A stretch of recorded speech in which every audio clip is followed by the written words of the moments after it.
the panel is Recipes for a Fulfilling Research Experience.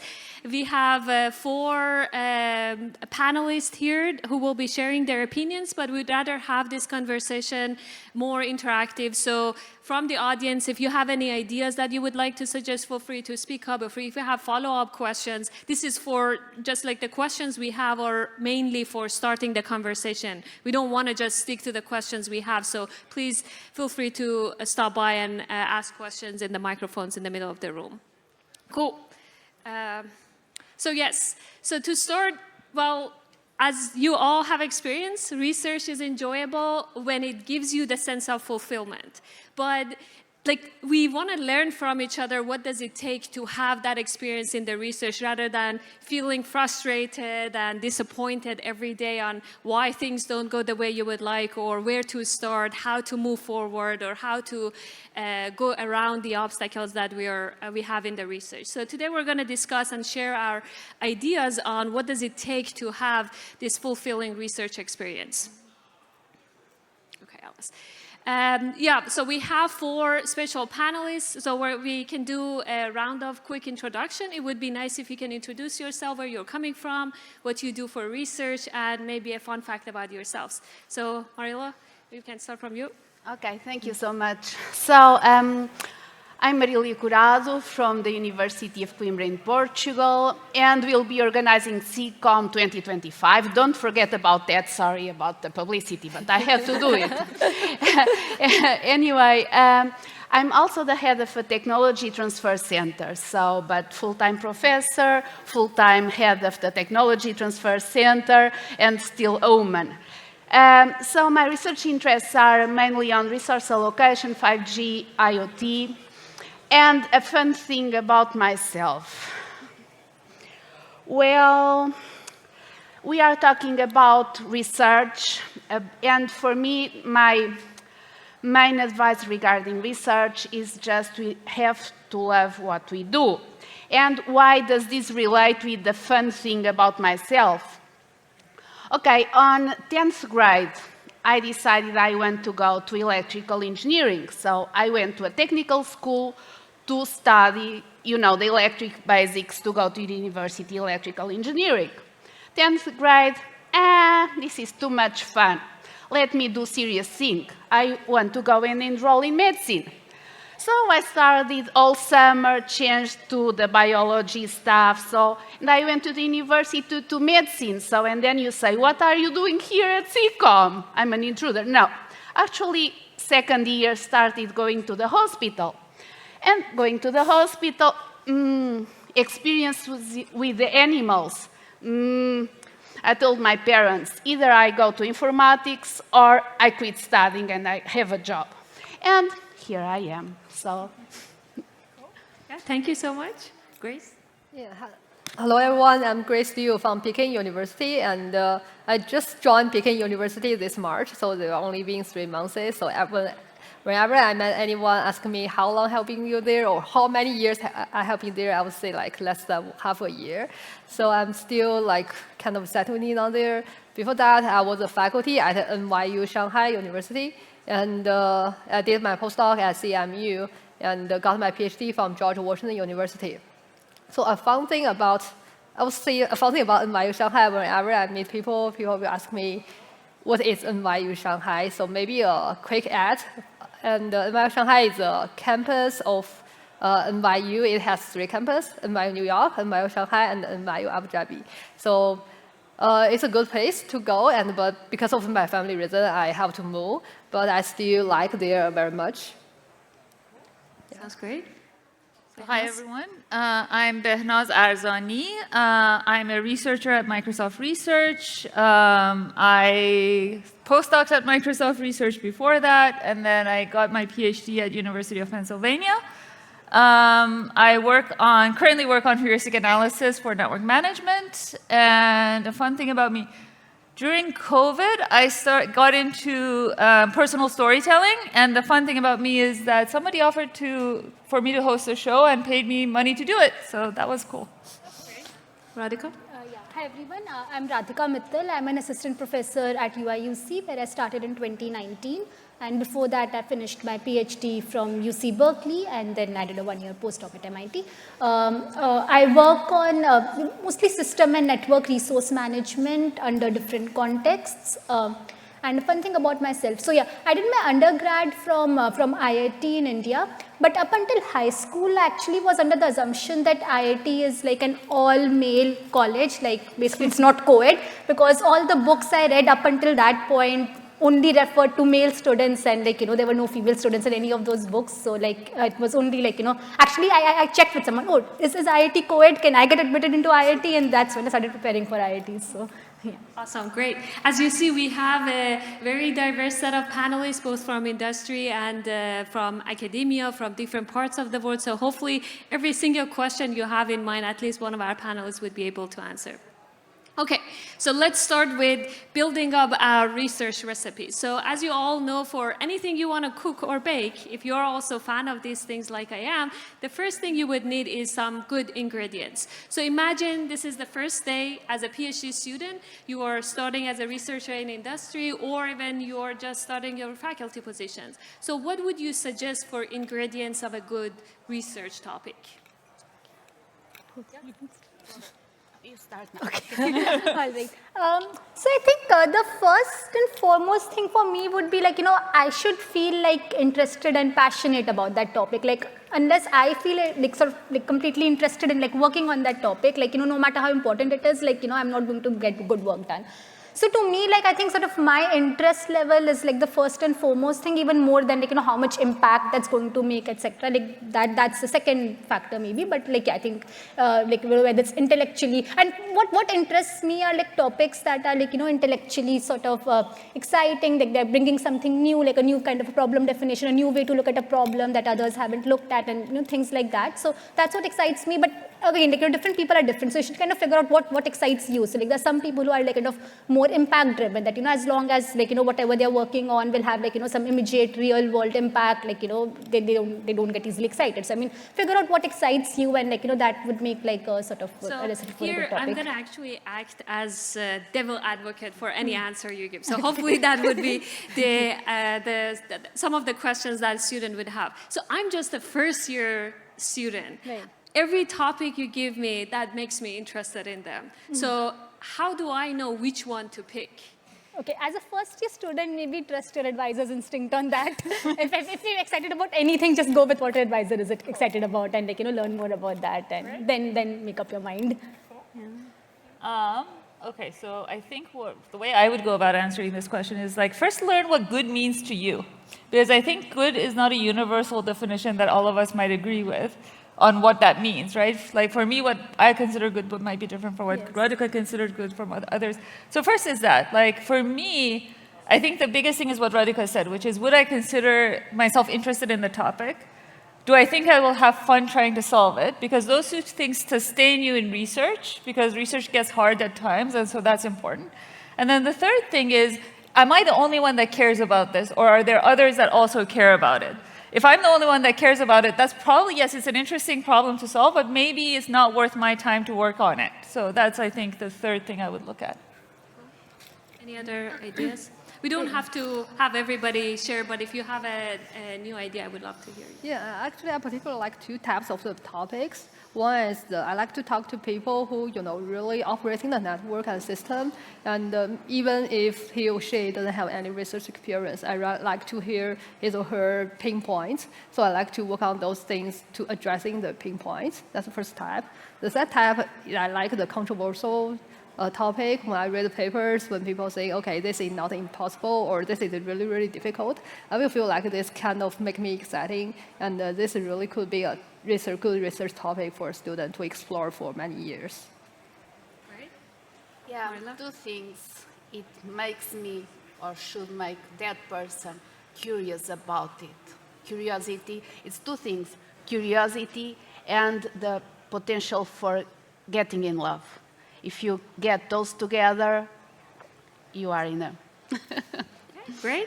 Yeah, if you have any follow-up questions, or if you have other suggestions, feel free to use the mics in the room. But we're going to move on to the next one. So I think my takeaway out of the discussion was the topic should interest you. There should be some curiosity in there on, oh, is there like maybe looking at it from different angles, and maybe also knowing that other people are interested in that topic. That these are very great, good suggestions. Okay, cool. So we have the ingredients. You won't be able to really bake your research unless you have good tools. So what do you think are the most effective tools for conducting research? Okay, I can start. The tool is that you manage to get out of your comfort zone. Because you can, tools, and you have all the traditional tools that are around us, but the tool is yourself. You have to believe in you and that you are able to get out of your comfort zone. And if you have that stamina and that courage, you can get all the other tools that complement this, and you go. Great suggestion. Yeah, I've used many tools when I was a younger student, tried different kinds of tools. But in the end, I think at this time, I mostly use two tools. One is Google Calendar to make sure, all of the kind of projects can be tracked very well. And the other is Google Doc. And I just put every project there and write down all my thoughts, because I think the basic thing to manage is to first manage your time, and second, manage your thoughts. And the calendar can help you manage your time, and the Google Doc is good enough to help you manage your thoughts. Awesome. So I like the believe in yourself one a lot, so I'll second that. But the thing that I would add is, first of all, know what type of thinker you are. I think this took me a long time to realize how I process information and how I think, and that helps you because you can put yourself in a situation that you think better. For me, I've learned I'm a verbal processor, so I think through talking. So talking to a lot of people helps me think and to come up with ideas better. So that's one thing. The other thing is learn as much as you can, especially for students. I would suggest, I took a lot of courses at Penn, but the reason I did that was mostly because I changed departments. It served me so well. So if you have the luxury of being still in school and have access to classes, take as many diverse classes as you can. Great suggestions. So I think following up on learning as much as you can, I think reading to me is a very effective tool. So there's this saying that a day in a library can save you a year in the lab. So I actually totally believe in that. Sort of knowing the space well and reading enough papers and using that to kind of formulate your own ideas and basically your own solution, what are the limitations of the existing work, what assumptions they make. I mean, I think reading and learning kind of goes a long way. Yeah. Awesome, great suggestions. One thing from my own experience, because I had a lot of obstacles to graduate my PhD, one thing that really helped me, what Behna suggested, was having an ear to just go and complain about the bad situation. So having a good support network was a tool that really helped me when I was a PhD student. So just have people around you that you can complain, or when you're happy, you can share your happiness. That definitely goes a long way during your PhD period. But yeah, great suggestions. Awesome. So we have the ingredients, we got the tools, so we need some instructions to basically start the baking out research. So where should we start? How can one plan for productivity? How to create a fulfilling experience throughout the project? So basically all the how of doing the research itself. Where should we start? Where should we start? All right. Okay, I think I kind of maybe partially answered that with the previous question. I think I often start with reading, but I think this where should we start and how to plan for productivity. It kind of varies from projects to projects. You start with reading something, but then maybe the next step would be to kind of validate. You're thinking of some problems, so validating whether the problem exists or not. It might require doing measurements or whatever, whatever is needed for the projects. I mean, you start with that and then, just making an action plan. And again, you kind of start with some assumption, you make some action plan to follow through, but then midway you realize that, oh, your starting assumption is wrong, and then you kind of revisit that assumption, think, start going in a different trajectory. I mean, all of that is normal part of doing a project, and yeah, maybe others can add on. But. So where do we start? I think for me, what I would add to that is, I think Vyas would have said this in his talk. I read George Polya's book, which basically says, ask yourself, what do I know about this problem? So that's the first thing. And try to figure out what are the unknowns, what are the knowns for this problem. And then what the unknowns and what the knowns are partly goes to Radhika's point as well, is read up on it and see what others have done to make sure that you're not solving a solved problem. And then on top of that, then start talking to other people to see what they think. I think that always shapes how you go about thinking about the problem a lot. Again, being a verbal processor, that also helps me come up with ideas on how to go about solving the problem. And then I like to collaborate often, so I try to pick my collaborators at that stage as well, to see who is willing to come with me and try to solve this problem together. Yeah, I think this question really depends on which stage are you in. If you are kind of first-year students, probably just start with some SIGCOMM papers, reproduce the problem, and try to propose your own ideas. That's always the easiest way, I think, to start a new research project.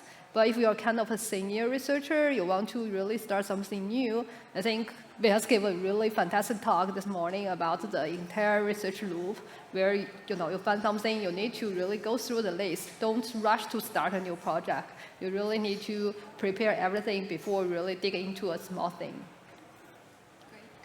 Yeah, I could say, where should we not start? Because from my experience, many students, when they start doing research, they find a solution, but they don't know yet which is the problem. And this happens very often. So they have their topic, they have the objectives, but then the real problem, they are very eager to have a solution, start having results, and I think even this can happen, but avoid that, okay?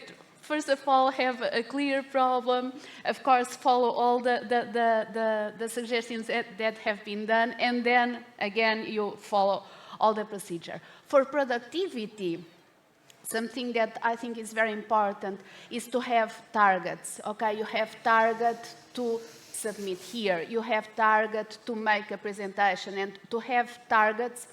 And then on the other side, don't feel bad if you miss a target. Come on, if this starts being, but it's normal to miss targets, and my students are not listening to this, I hope. But don't feel down if you miss a target. Just, learn from whatever has happened. As you said, even when we have our hypothesis and it doesn't work, we go back. It's part of research, and really be aware that that's why research is fun, because we have this kind of flexibility. Yeah. Awesome, great suggestions. Cool.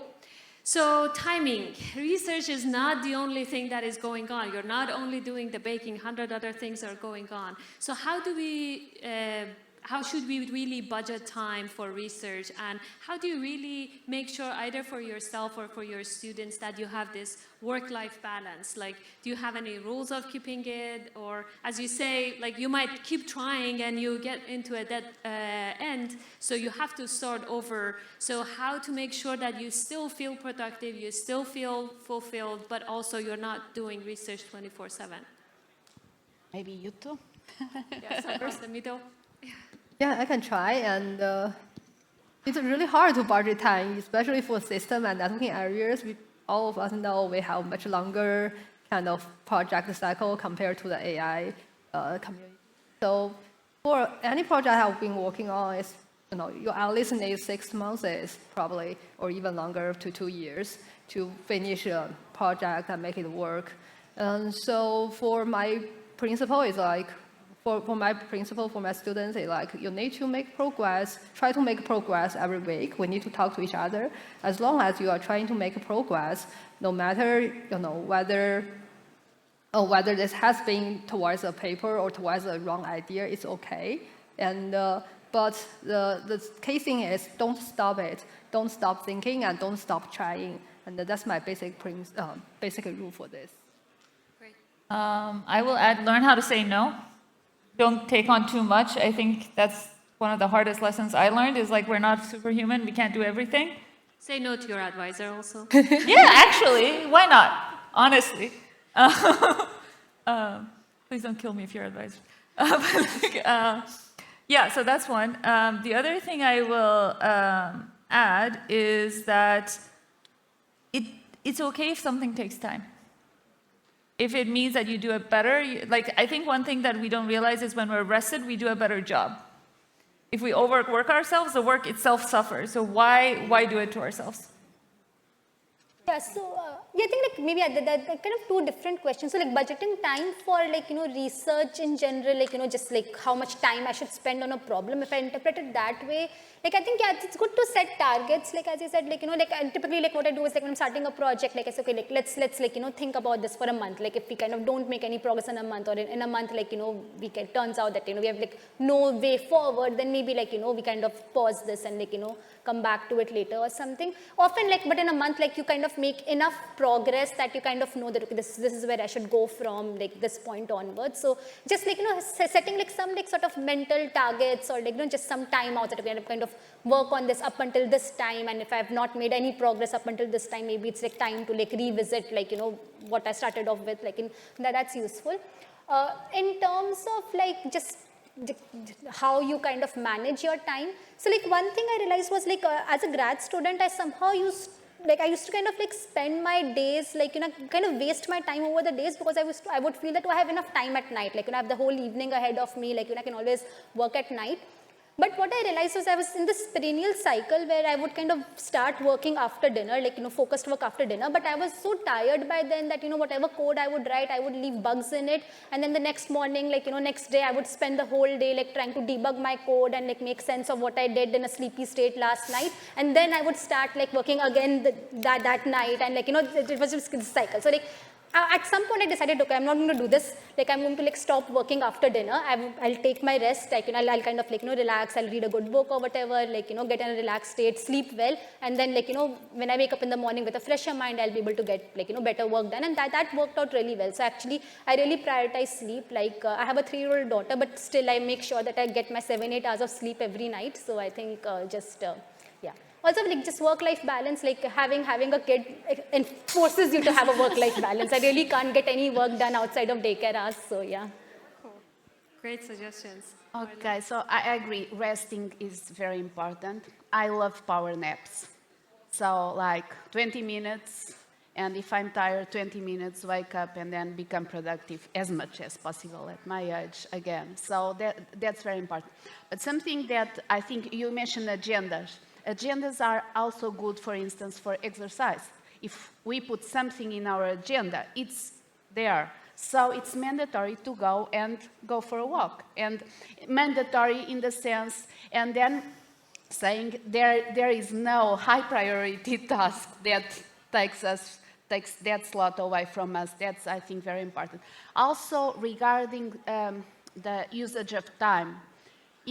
Sometimes we are struggling against a problem or some idea or some debugging, but we have colleagues around us that maybe they have a fresher mind, they are not stuck in that problem, and going just for a cup of coffee with them and telling them about just discussing. Maybe sometimes we just describe the problem and we go there. So if we balance all of this, I think it's fine and it's fun.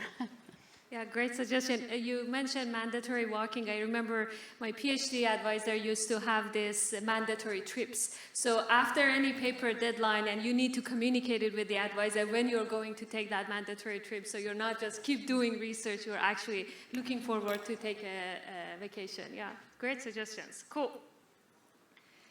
Okay, so while we are almost on track, but there are still a lot of challenges that we have to deal with. Things are not going well, papers get rejected, not 1 time, twice, 3 times.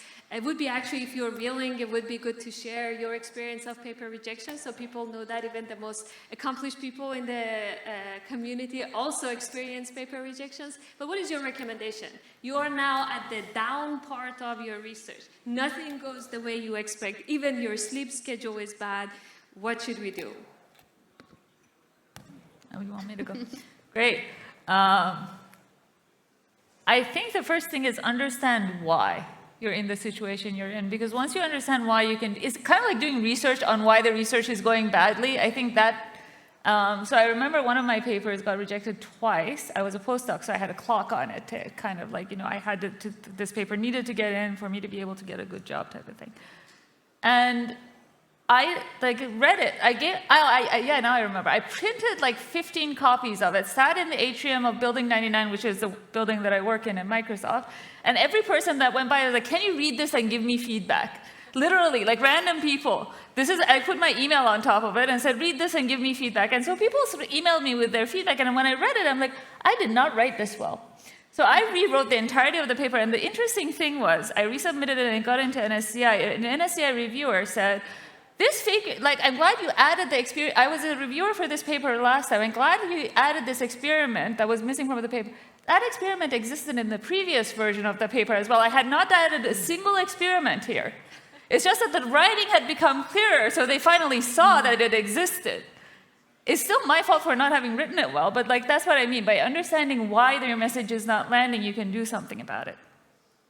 Great suggestion. Yeah, so on the note of like understanding why, like that why shouldn't be like thoughts like, oh, why is this happening to me? What is wrong about me? It's not like, I think it's more about like, okay, why this, like sort of objectively, like why this piece of work was rejected. Like, I just wanted to clarify that. Yeah, and just I think tied to that, like, when things are just getting low, like I think we should kind of like just detach emotions and like, just think rationally, like, okay, like, what is that, like, what are the next constructive steps that I can take in order to kind of like, improve or resubmit, etc. And it might mean like, just like rewriting the whole work or like, just like, throwing off what you did before and like, starting from scratch, like, but take the next rational step. Like, if you kind of attach too much emotions that, I spent like so much time writing this intro and like, I'll just kind of try to make small tweaks because, I've already spent enough time. I kind of like, I'm emotionally attached to this and so I won't like, throw this away or write another one. I mean, that won't work. Like, kind of repeat that same cycle. So I can just like rationally think about like, hey, what really needs to be done. So like, for example, like, I had like, there's this like NSF career proposal that like junior faculties have to write. So mine got in the third try, but like, so basically I spent 3 summers like working on NSF career proposal, and each career proposal was like totally different from the first one. So like, because I kind of realized that, hey, just revamping this is not going to help me. So like, I just kind of throw this away and like, start from scratch and like, work on a new one. So like, it happens and like, it's like, just think rationally. Yeah, I feel like, so if you look at the facts, like for SIGCOMM, the acceptance rate is always almost like 20%. That means 80%, that means most of the work will be rejected for the first time, especially if it's first time submission. So if you know the facts and if you understand the reviewing process, so it's probably easier for you to accept it. But personally, I would suggest every student should work on not only one project, and don't put all the eggs in one basket. So if you can work on you can lead one project, but at the same time you can, join other projects with other students, and that means you probably have more chance to be accepted on other projects as well. That will make you feel better. At least, I got some acceptance, even though I'm not the first author, and that could relieve some anxiety. That's a great suggestion. Yeah, even having a small reward, even if it's not the bigger one, that could motivate you to move forward. Great suggestion. Marla? Oh, well, I guess it depends on the phase of the research career that you are at, because if it's at the beginning of the PhD, like first paper, my suggestion, okay, 1 rejection, 2 rejections, think why. Is it the way I'm addressing the topic? Is it the targets I'm submitting to? Because that's also, because even the advisor can help you, but it's your PhD, and sometimes maybe the community is not the right community. Not always, most of the time the problem is ours, authors, of course, but some other times it's just the marginal, the keywords might be there, but it's not the right community. This can happen. And something that I think is very important is if it's at that phase, maybe it's time to lay that on the side for a bit. Maybe not, of course, change completely the topic, but look at the problem from another perspective. You are starting and move on. But the most important thing is discuss with other researchers, with your colleagues, with the advisor. Don't be ashamed, because for PhD students, a rejection is like, a nightmare. It's awful. For us, it's normal. It's part of the process. But for them, it's like, like failing a course. They come from that, right? If they fail a course, it's not. It's part of life. Don't talk to people and move on. Great suggestion. I also wanted to share for the professors that we have in the room. So my own experience, my postdoc advisor actually was really good at replying when we get a rejection. So I read the rejection. After 5 minutes, there was a message from my advisor that it means nothing. It doesn't say anything about you. It's just that the reviewers didn't understand it. So if you are an advisor, I think that email or that message can go a long way so the student doesn't really feel down, and that just reminds them that it's not them that got rejection. It's just the work that just needs a little bit more work, or just wrong reviewers on the paper. Yeah. Great, awesome, great suggestions. Cool, so that was all we had for just starting the conversation, but I would love to hear from you guys any follow-up questions on what we discussed. This was just mainly for starting the conversation on how we can really get the fulfilling experience, even though there are a lot of challenges on the way and a lot of rejections to experience, a lot more rejections than acceptances. So yeah, feel free to use the mics to ask questions. We'd love to hear from you. Go ahead. I'll open the floor. Hey, thanks for all the discussions. I don't have a question, but to your point about rejections, I can at least share a story. It looks like everybody here who's on the PC or PC chairs have always gotten papers accepted. Let me share a story. I've been through my 4th year of grad school. I did all of the things that you suggested. So I had like multiple projects, multiple submissions, kept trying. I got 13 rejections in a row. 13 for 4 different papers. So, FYI, this is like worse than random chance. It's very, very hard for you to think like Radhika and say, I'm going to detach myself and believe it's not me. You're like worse than random chance, literally, right? It's like, okay, just How like, did you survive that? Sorry? Great question. Great question. So yeah, you survived, right? You basically start, I said like, okay, at some level I told my advisor I'm never going to submit a paper again in my life. Clearly I was wrong. And this is where an advisor is helpful. The advisor was like, okay, like just they said, okay, it's like you're like venting, keep venting, that's okay, here. It's like a therapy session, they're happy to hear you vent. And then somehow the way you can get out of that, at least for me, was like, let me just do the work for the work's sake. I don't care about the goal anymore. I don't care about this community. This community is stupid. Fine. By the way, I'm PC chair. So I realized like, this SIGCOMM mafia does not want my papers. I don't care about them anymore. I'm not going to submit a paper ever again to SIGCOMM. All of this is false in the history, right? In the future, all of this is false. But then you say, okay, look, I'm going to do the work for work's sake and make sure I leave no stone unturned to see this work to the quality I want it to be. And that somehow magically turned around. And here I am. So. But actually, that's the detachment I'm talking about, right? Like, sort of, like, but that comes after. That comes after experiencing the pain, I think. Yeah, if you start with a detachment, you don't have to reach that stage. Yeah. So yeah, I mean, yeah, just for calibration, yeah. Like the people you see on the PC have also gotten rejections. Great. Thanks for sharing. I just want to say I've been rejected by all of the best conferences as well.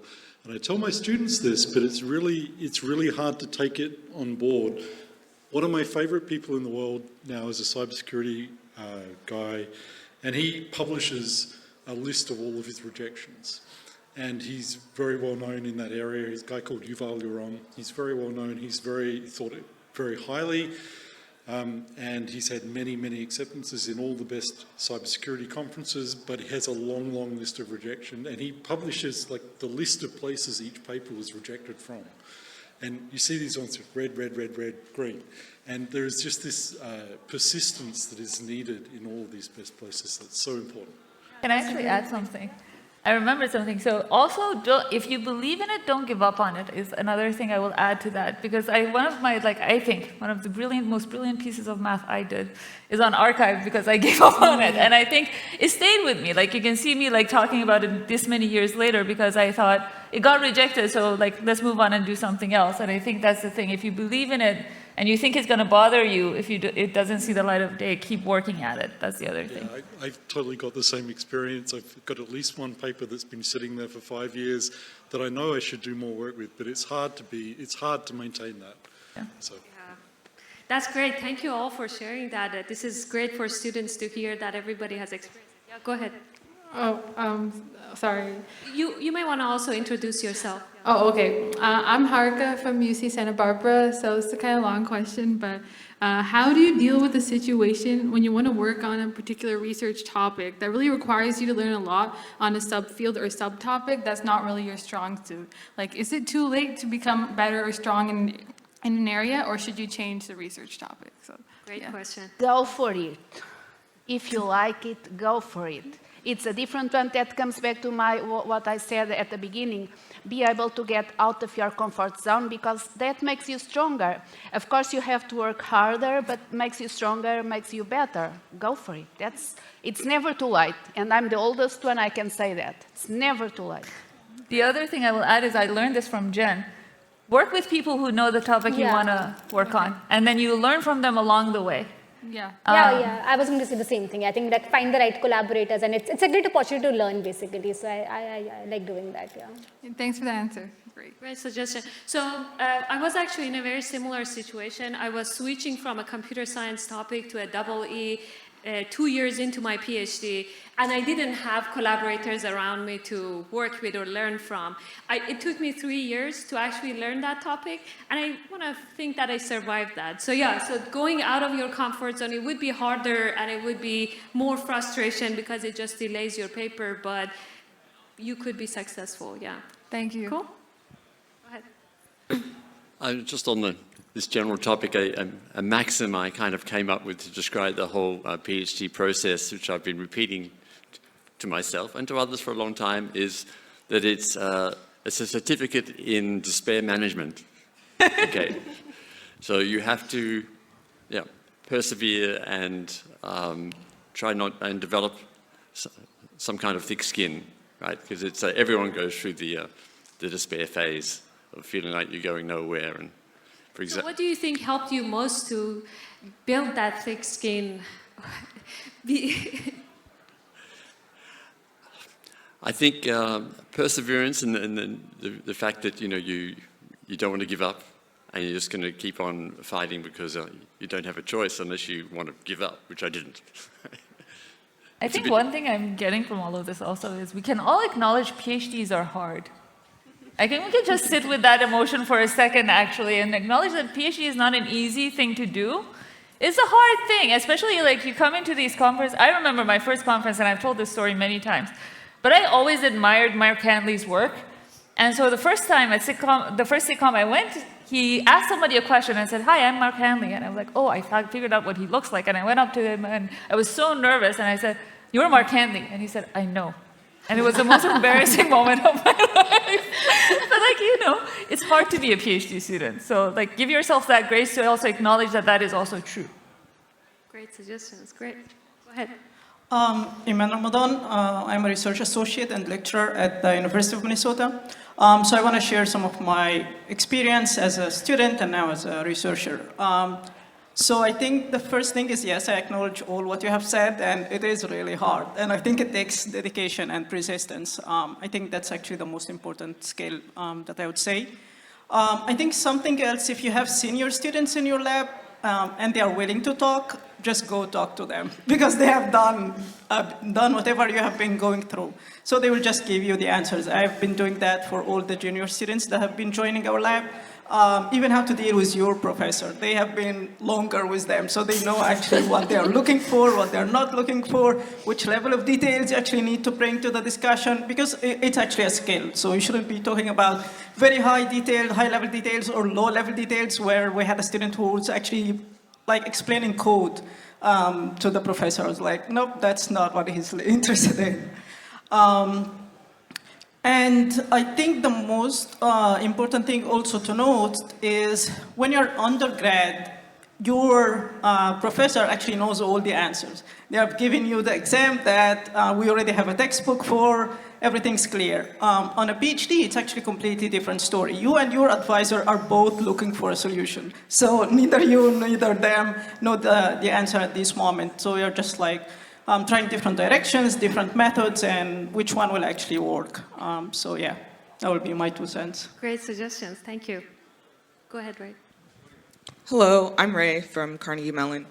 I think we mentioned at some point about tools to help you doing research, and I think we mentioned one of the tools being believing in yourself. And so I'm wondering if there's any suggestions on how you can build confidence as a new PhD student, because when I started, I had no confidence. It's still an everyday struggle. But part of it's because, we talk about imposter syndrome, which I think is somewhat nonsense, because if there aren't a lot of people that look like you then you can't, like, that's where that would come from. But yeah, any suggestions on how Great to question. build confidence? Yeah. I am not ashamed of going up to people and telling them, I need you to tell me I'm good. Honestly speaking, for a long, like, I'm not That's kidding. already a very good confidence to. No, but seriously, I need to hear, like, literally, I'm seriously saying this because it helps, like, sometimes you need somebody to tell you because you can't tell yourself. And people don't know that you need to hear it. So I am actually, what I've learned over time is I actually ask people to, when I've told this actually to my manager, when I do something good, please tell me. Because I need to hear it from you that I did something good. So I think that's useful, actually. Yeah, so I think, yeah, like as a PhD student, you can go talk to your advisors, like, give me feedback, and like hopefully they'll have something positive to say as well, which can, like, increase the confidence.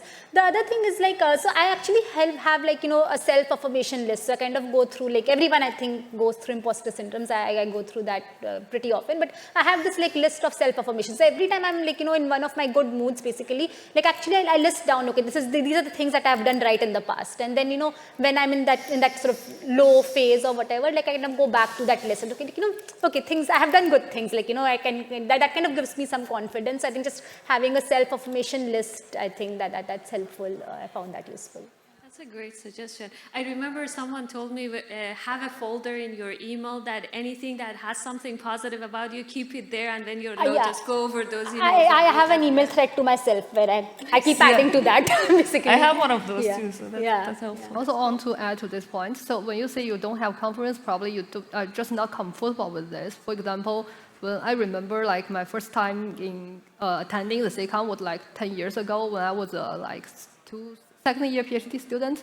I submitted a poster, but even the poster had been rejected by SIGCOMM, so I have nothing to present at that time. But I still, went to the SIGCOMM and talked to people. And the second time was like 2 years later, I finally got a workshop paper published at SIGCOMM. And then after 2 years, another 2 years, I finally got one full paper published at SIGCOMM. But this year, I finally got my student paper. My student is presenting here. But through the years, you can say, okay, you are getting better and you are getting more comfortable within this community. Then you can build your confidence, and you know how this works, and you know what this community is looking for. I think that self-confidence can be seen, of course, looking into how we can become productive and have papers accepted and so on. But I think we should look further and see at each person as a complete person that has different activities in life. For instance, if you volunteer in an institution, you are spending some of your precious time, but you are also investing, and you don't really need people to tell you that you are good because you are gaining skills to interact with other people. You feel rewarded somehow, so that will give you another type of self-confidence different than papers, but that builds yourself. For instance, getting involved in your research group activities. Sometimes we ask for, okay, we need help for this. It can be a boring task, but then you interact with people that maybe you don't know, you get to know new people, and so on. Maybe if we complement like the research self-confidence approach with the person self-confidence, the different features, that will help you to be more courageous. Great suggestions. And thank you for asking that question. That just reminded me that I need to remind my students that they're doing a great job. So if you're an advisor, you just want to message them after just doing even a small thing that they did a great job. I think that could help to slowly build up their confidence. So please do that. Okay, great. Yeah, thank you. If I can make one more suggestion, when you see someone doing a poster or giving a presentation, it's really helpful to go up to them afterwards and say what you liked about it. That's very helpful. Yeah, thank you. Hi, my name is Ping Ji. I'm from City University of New York. I am a professor there for 21 years. I also lead the computer science PhD program over there. The reason I want to say this is I have to say that I'm amazed by, so far this panel is talking about, well, we were in a panel for N2Women, Network 2 Women, right? and women was not, this word was not mentioned. I actually like the fact that everyone on stage and hopefully all the women in the audience are confident, but I do also want to point out, that all this data do show that, women are still the minority, and I doubt none of you have experienced anything, with the gender bias in your work. So I actually do want to bring that up. The reason I put my own title out there is that because CUNY is the largest, urban public school in United States. I deal with the students from minority groups all the time, and women particularly. I have a lot of students who are single mothers, and I really witnessed their difficulty. So I know that SIGCOMM is actually top-notch, right? The prestigious conference in computer networking. And most people who publish here are from privileged colleges or universities. I am from your background too. But what I want to ask this panel then is that what you have done or what you have thought about to engage and encourage women or minority to pursue something that they couldn't even imagine to achieve. Great question, thank you. So, Okay. you go first. No. Okay. I'm Iranian, we let. Actually, that's a very good point. Thank you for raising that. And I can say what we do in, let's say, my department, because my department is called informatics engineering. And when I changed to informatics, it was 3 girls and 40 guys. And women and in technology, they are clearly underrepresented. And some things that we do, we go to junior schools, to basic schools, and I've done that, me personally. Like every year I go at least to 2 different schools talking to students, but with a focus on girls, to bring girls from different backgrounds, different social, economic, and so on, to be attracted to technology, to, in our case, to computer science, informatics, and this is something that I think has impact. Then we get students there, and they say, I'm here because I saw you or my colleagues, and so on. So something very concrete that we do, very easy. It's like 2 or 3 hours of our day, bringing women into this area. And of course, if we motivate them, we bring them in an area with employment is guaranteed, with salaries and so on, and progress is guaranteed. I think I have 2 answers to this because I was thinking about this in the response to Ray's question too. I still sometimes when I achieve something, often think, did I achieve this because I deserved it, or did I achieve it because I'm a woman? And I think that's real to acknowledge for women experiences, and I experience this still. And I think, so that's there. Like, I think we all experience it. And I think it's part of, as our culture evolves, to basically include more women, it's our burden to carry, I think, which is something just to acknowledge exists. The other thing I will say is, what I try to at least focus on right now is, because we all experience this, is to be inclusive as much as we can and work on the inclusion part, so that when a woman achieves something, reinforce this thing that they achieved it because they were good enough. And make sure to tell them, make sure that they know it. Like Radhika here is one of the most amazing women we have in this community, to make sure that we say it to each other, each of the people that are on this panel. No, I'm serious. Like, I think that's the thing that we can do for each other. And I think that's what I at least am working towards being better at this moment in time, because that's the thing that I think is in my power to change. So I think the other thing is, like, I think just like creating awareness and, like, sort of exposure to role models at, like, early enough stage. Like, the fun fact that I started off with, basically, like, when I was in school, I felt that, like, IIT was basically just all men, because I had, like, no role models who had kind of gone off to IIT, until, like, one distant cousin of mine went to do engineering somewhere. And that was enough for me, that, hey, if she can do engineering, so can I.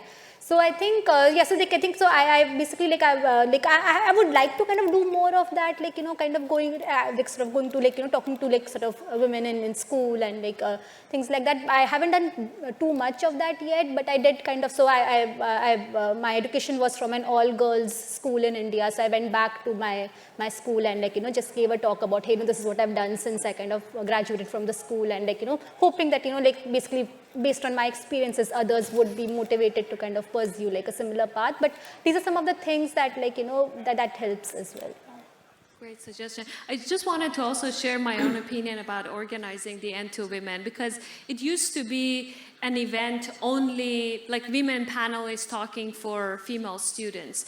And actually, I think I was part of that group starting it from SIGCOMM'24 2019, I think, that the idea was that just all women getting together and talking about their problems is not going to solve the problem. Just us having a panel with a group of everybody attending the conference, women and men, talking about a general topic, but having all women panelists up here, it helps with our unconsciousness of it's not weird to be a woman and being up there or being like having the role model. So that was basically where we started with changing the way we organize the N2Women's, and it's been quite effective in, I think, like that's the core of the idea that we don't want to separate them. We actually want to combine it and just feel normal. This is the way to be, and this is the way it's going to be even in the future. So hopefully that would help. Like, we didn't really spend the entire panel talking about like the challenges of being a minority in the research community and all of it, but just the way the panel is organized hopefully help you to be more confident about being one of those minorities in the community. Can I Yeah, add if one you more allow thing? me. Oh, go ahead. Again, no, Where's it's you. no. I just wanted to say we have people also that have made it easier for us before us. I see Sujata there. And I just wanted to say thank you for the stuff that you did before us. Jen also, for when I was a PhD student, Jen Rexford, I think, like, I was nobody, I felt about myself, and she noticed me, and that helped me a lot in my career. And Lixin was here earlier today giving a talk. So I think it's important to also recognize the women that came before us and go up to them and thank them for the things they went through to make it easier for us. So I just see Sujata there. I'm pretty sure there's other ones here too, so thank you. Yeah, my comment was just to reinforce what you said, because I like this type of panel. We are here, we are addressing problems where we women go through, but also all the others. And I'm not so in love, let's say, with panels where people go there and say, we are miserable, we have this problem. So I think going from the positive perspective to the problem, and the problem exists, I'm not saying it does not exist, it's much more effective but just to say I agree with you. Great, sounds great. Yeah, do we have any other questions? I don't know how much more time we have. We still have a bit of time until the next bus ride to the banquet area. So feel free to, if you have ideas you would like to share, or if you have questions, feel free to ask.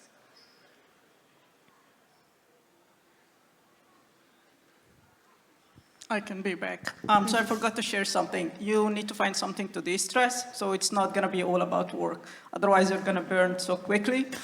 For me, I actually do sports. So this is when I'm not working, then I'm actually playing something. And a fun fact, I actually play so many sports. I can do soccer, basketball, volleyball, handball. I've played them all at one point. Now I do badminton, squash, tennis, table tennis, whatever you can think of, it's either I have played or it's on my bucket list to play. Like surfing, we don't have surfing in Minnesota, so that's the only reason I haven't pursued it yet. So one thing, I was actually scheduling this at the beginning of the day. So each day, it's cold there if you're not aware. So you need some motivation to get out of bed. So that was my motivation. I'm gonna work out for about an hour and then be ready and then go start my work or take my classes and then for the rest of the day. So I recommend you find something, and it will be probably in your college. So for me, it was sports. For somebody else, it could be drawing, learning some language, playing some music, whatever actually gets you to de-stress and do something that actually keeps you going. Awesome, great suggestion. I also cannot help to sharing something about time management. So again, for those women who have young children, I want to let you know it's not your fault that you cannot find time to do things. The key for your time management is find a good partner. It's Very good. Oh, great suggestions. Well, how would you suggest doing that?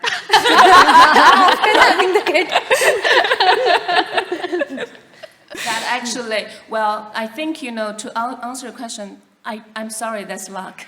Well, that's one thing. Secondly, because again, as I said, I have witnessed many women who are not as privileged as all of us here, and most likely all of us sitting in this room, right? So, in that situation, I actually do think that we should allow them or tell them that you can forgive yourself. Just to go easy. It's like everybody only has 24/7. You couldn't do this. It's not that you are not smart enough. It's really that you don't have the time, or you do not have the privilege, or whatever the help that you can get. So, and I actually do also hope to advocate for the society to be more tolerant or patient with those women, or actually, again, minorities who do not have the luxury, like all of us, who may be able to devote maybe majority of the time of the day. Or like me, I can be here so that my husband just, he's taking care of the kids, right? So not everyone have the luxury. So maybe the society should be more understanding and tolerant, and again, patient. Give them the second chance. That's what I would do.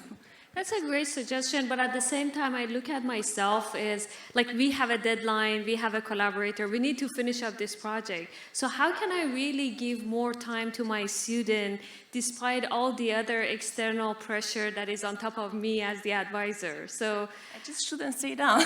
I'll stand here. No, I will drop the ball.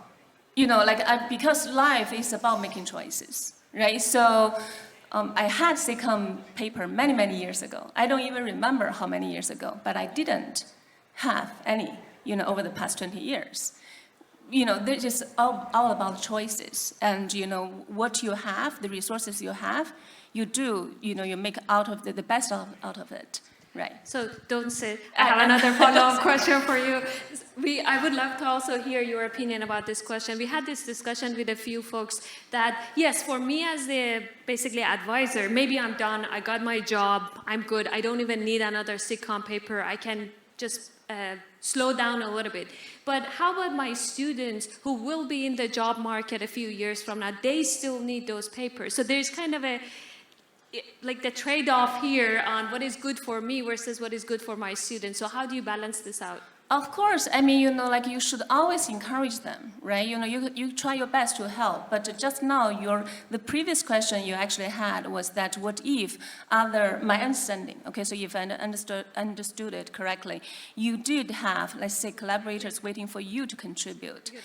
Well, I try my best. If I cannot hit that deadline, that's it. But most likely I wouldn't commit that much. Whatever I cannot handle. For the students, every student, every individual is different, right? Women or men. And the minority students too. A lot of minority students, they do not have the privilege, to be able to come to class regularly, even every week. So for them, what you can do is, I think, what I do is I try to encourage them. I try to let them know, okay, so it's okay to feel behind. Mm-hmm. Again, this is not your fault. It's not your intelligence that's not there. It's everything, needs time. So anyway, I guess my point is that for each individual student or collaborator or people who needs my help, I would just tell them that, try your best, right? And we try our best to help them to our maximum. Mm-hmm. But if I cannot help this many, I'm sorry, I have to make choice. Right.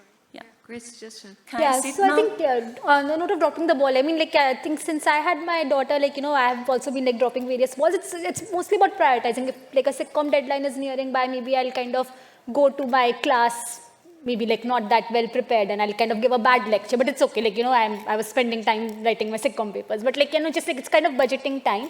And I think like since my daughter, I think I've become more efficient at managing time. Like I know that, okay, I have like these many hours from like, you know, whatever, 9:30 to like 5 to like, you know, get whatever I need to get done. And like, you know, basically like, okay, this is time I have. And like, okay, now what do I say no to? And like, you know, what do I drop the ball on? That's like what I decide, and like, you know, just manage my time well. In that window that I have. So yeah, and I actually kind of gives some perspective too, like, you know, actually like the break that I get like after I'm off work, and it kind of helps me think better the next day. So I think it's Take not... away, find a partner, have a kid. That might solve some of your problems.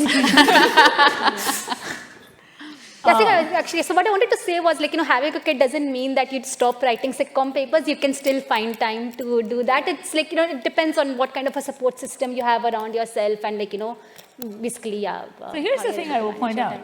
The support system doesn't necessarily need to be your spouse. The support system can also be your colleagues you collaborate with. You can distribute work. Yes. Yeah. Right? It's not all on your shoulders either, I think. That's the other thing to recognize. That's the whole point of collaboration, is we collaborate so that together we can achieve more, right? Collectively, each of us can help each other be more than what we are as individuals.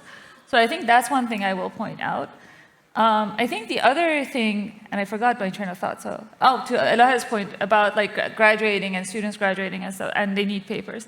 My first paper came out on my 4th year, and the thing that I can tell you is once you get your papers, even if it comes at the end of your PhD, people forget what came before it. So the point is, you know how good you are, to Ray's point about you need to be confident in how good you are. You're eventually going to get all of your papers in, even if it takes you more time, and nobody's going to remember how long it took you to get there. Great suggestions. I also want to add on about the students and the professors' conflict. And sometimes I feel like if you know the professor is too responsible and kind of asking student to do everything, it makes the student lazy thinking. And on the other side, if you give the student more time and kind of more freedom, the student can be more productive than you can think of. And so I don't think, you know, you shouldn't worry too much about students after a certain point. Yeah, I think it's all a matter of balance and compromise, as in everything in life. Because we can have students which, you know, they don't have enough autonomy, but we are not going to spoon feed them. It's a PhD. So, but we spoon feed a bit at the beginning and see how it goes, and then they really have. But of course, if we have a parent with a young kid, alone or not alone, it's a challenge. Of course, I have now a PhD student finishing writing the thesis. He came to Portugal with family, with his wife and 2 kids, do the PhD, 2019. And then we had that beautiful period. His wife decided to get a master's, of course, and they had a kid. And now he's writing the thesis, so 5, almost 6 years later. And it was really a challenge because he was with the whole family in a 2-bedroom apartment with 2 small kids. Then the wife started the master's, then they had the baby. And what I did, I tried, you know, not to ask too much from him, but ask enough so, you know, all the demands around him would not, you know, destroy his path towards the PhD. And this is, we have, you know, to look at the variables, no need for AI in the middle, and decide what we tell them in each one of the phases. Great suggestions. Yeah, thank you everyone for the questions, and thank you the panelists for sharing your great opinions. Yeah, this was a very fruitful. I took a lot of takeaways from the discussions we had, and hopefully it also answered many questions you had. So let's thank our panelists, and I just realized that there will be a poster session before the banquet, so make sure to catch it. Thank you. Just 1 minute before you all leave. Sorry?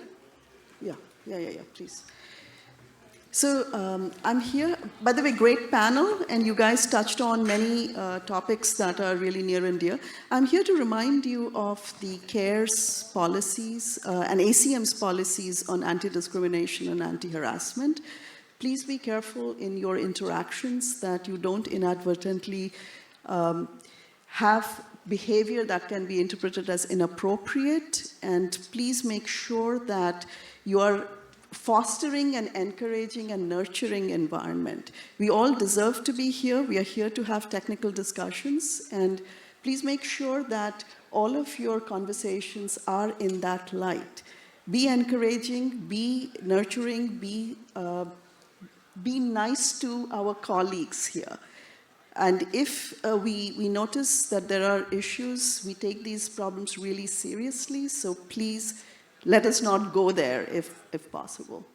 And I have the chairs here. We are all sort of standing here to emphasize this policy. Anything you guys want to add? No.